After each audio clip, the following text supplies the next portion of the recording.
کی قسم جب وہ چھا جائے اور دن کی قسم جب وہ روشن ہو جائے، اور اس ذات کی قسم جس نے نر اور مادہ پیدا کیے کہ تم لوگوں کی کوشش طرح طرح کی ہے، سو جس نے اللہ کے رستے میں مال دیا اور پرہیزگاری کی اور بہترین بات یعنی کلمہ توحید کو سچ جانا، تو اس کو ہم آسان طریقے کی توفیق دیں گے، اور جس نے بخل کیا اور بے پرواہ بنا رہا اور بہترین بات کو جھوٹ سمجھا تو ہم اسے رفتہ رفتہ سختی میں پہنچا دیں گے۔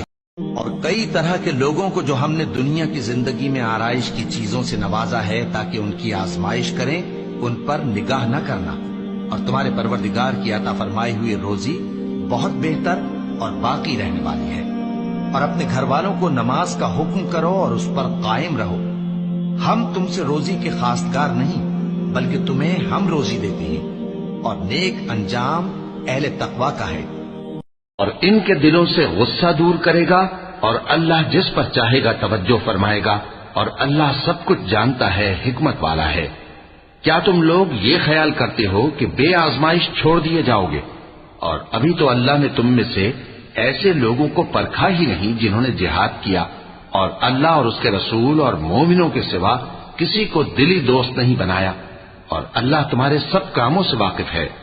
مشرکوں کا کام نہیں کہ اللہ کی مسجدوں کو آباد کریں جبکہ وہ اپنے آپ پر کفر کی گواہی دے رہی ہوں۔ ان لوگوں کے سب اعمال بیکار ہیں اور وہ ہمیشہ دوزخ میں رہیں گے۔ اللہ کی مسجدوں کو تو وہ لوگ آباد کرتے ہیں جو اللہ پر اور روز قیامت پر ایمان لاتے اور نماز پڑھتے اور زکوٰۃ دیتے ہیں، اور اللہ کے سوا کسی سے نہیں ڈرتے۔ یہی لوگ امید ہے کہ ہدایت یافتہ لوگوں میں سے ہوں۔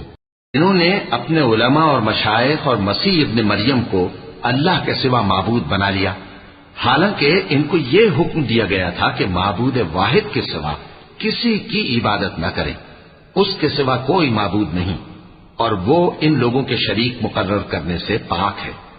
یہ چاہتے ہیں کہ اللہ کے نور کو اپنے منہ سے پھونک مار کر بجھا دیں، اور اللہ اپنے نور کو پورا کیے بغیر رہنے کا نہیں، اگرچہ کافروں کو برا ہی لگے۔ اور ہم نے قرآن کو تھوڑا تھوڑا کر کے نازل کیا ہے تاکہ تم لوگوں کو ٹھہر ٹھہر کر پڑھ کر سناؤ، اور ہم نے اس کو آہستہ آہستہ اتارا ہے۔ کہہ دو کہ تم اس پر ایمان لاؤ یا نہ لاؤ، یہ فی نفس ہی حق ہے۔ جن لوگوں کو اس سے پہلے علم کتاب دیا گیا ہے، جب وہ ان کو پڑھ کر سنایا جاتا ہے تو وہ ٹھوڑیوں کے بل سجدے میں گر پڑتے ہیں اور کہتے ہیں کہ ہمارا پروردگار پاک ہے، بے شک ہمارے پروردگار کا وعدہ پورا ہو کر رہا، اور وہ ٹھوڑیوں کے بل گر پڑتے ہیں اور روتے جاتے ہیں، اور اس سے ان کو اور زیادہ عاجزی پیدا ہوتی ہے۔ کہہ دو کہ تم معبود برحق کو اللہ کے نام سے پکارو یا رحمان کے نام سے، جس نام سے پکارو اس کے سب نام اچھے ہیں، اور نماز نہ بلند آواز سے پڑھو اور نہ آہستہ، بلکہ اس کے بیچ کا طریقہ اختیار کرو۔ البتہ جن مشرکوں کے ساتھ تم نے عہد کیا ہو اور انہوں نے تمہارا کسی طرح کا قصور نہ کیا ہو اور نہ تمہارے مقابلے میں کسی کی مدد کی ہو، تو جس مدت تک ان کے ساتھ عہد کیا ہو اسے پورا کرو، کہ اللہ پرہیزگاروں کو دوست رکھتا ہے۔ پس جب عزت کے مہینے گزر جائیں تو مشرکوں کو جہاں پاؤ قتل کر دو، اور ان کو پکڑ لو اور گھیر لو، اور ہر گھات کی جگہ ان کی طاق میں بیٹھے رہو۔ پھر اگر وہ توبہ کر لیں اور نماز قائم کرنے اور زکوٰۃ دینے لگیں تو ان کا رستہ چھوڑ دو، بے شک اللہ بخشنے والا ہے، مہربان ہے۔ پوچھتا ہے کہ قیامت کا دن کب ہوگا؟ سو جب آنکھیں چندھیا جائیں اور چاند گہنا جائے اور سورج اور چاند جمع کر دیے جائیں، اس دن انسان کہے گا کہ کہاں ہے بھاگنے کی جگہ؟ کہیں نہیں، کوئی جائے پناہ نہیں۔ اس روز تمہارے پروردگار ہی کے پاس تمہیں جا ٹھہرنا ہے۔